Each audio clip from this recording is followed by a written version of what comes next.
Welcome to the Theodore Roosevelt Executive and Legislative Building for the Nassau County Legislature's 9th Legislative Induction Ceremony. Can hardly believe it's 9 legislatures, 18 years. We gather here today to swear in 19 distinguished community leaders, all of whom have earned the public's faith and trust. It is this faith and trust that we, as elected officials, must remember each and every day as we work to improve Nassau County. Together, we've repealed the home energy tax to place money back in our residents' pockets. We've eliminated a planned 16.5% property tax hike. And in fact, for 2 consecutive years, we've held the line on property taxes. We've also cut nearly $200 million in wasteful spending, the equivalent of a 25% property tax hike. Together, the legislature and I have consolidated departments, eliminated duplicative operations, and implemented public-private partnerships for inmate health care services and the operation of Long Island Bus. The bottom line is Nassau County is doing more with less of our residents' hard-earned tax dollars. And we must continue to do so.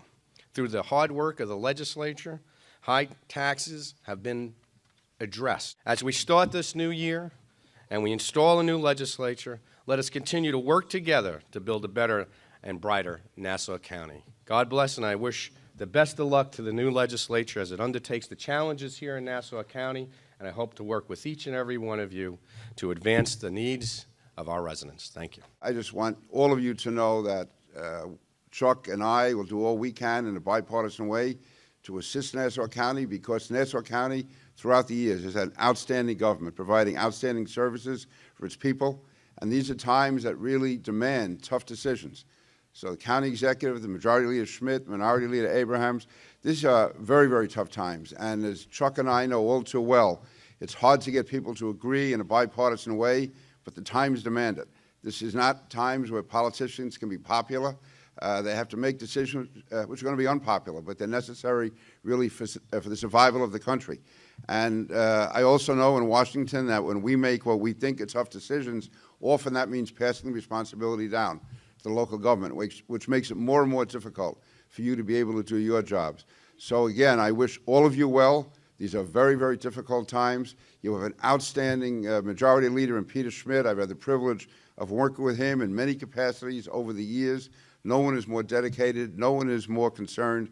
No one brings a sense of energy and drive that's needed to help turn the county around, working with the county executive, working with the minority leader to make sure that Nassau County remains now and into the future as truly a beacon and as inspiration for suburban counties throughout the United States. And I do further swear that I will faithfully execute the duties of the office of member of the county legislature to the best of my ability.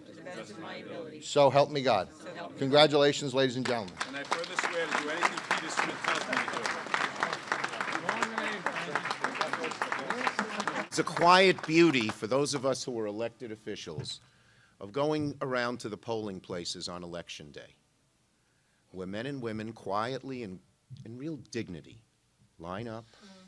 It may be late in the evening, they've just gotten off the railroad, want to go home, put dinner on the table, but they go to the polling place, they line up in quiet dignity, they do their duty, and then when the results are announced that night, we all, some cases, Delia, it wasn't announced that night, but when the results are announced, we all abide by the decision.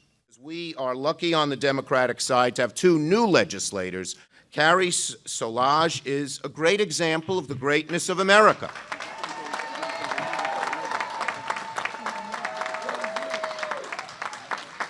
He comes from immigrant families, and we all come from immigrants in this country. And he was one of 4 children, the second of 4, born to Philippe and Micheline Solages. They're an immigrant couple, and like many immigrants, they came to America to seek their fortune and have a better life for their children. And that's what happened.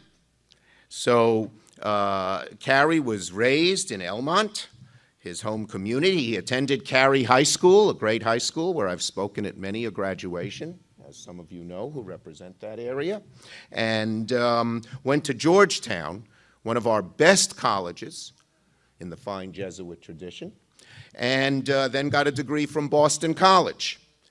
His priorities include stopping teacher layoffs, improving funding for education, solving property tax hike issues, and continuing the work of Invest in Elmont to support Elmont youth involvement in the local community.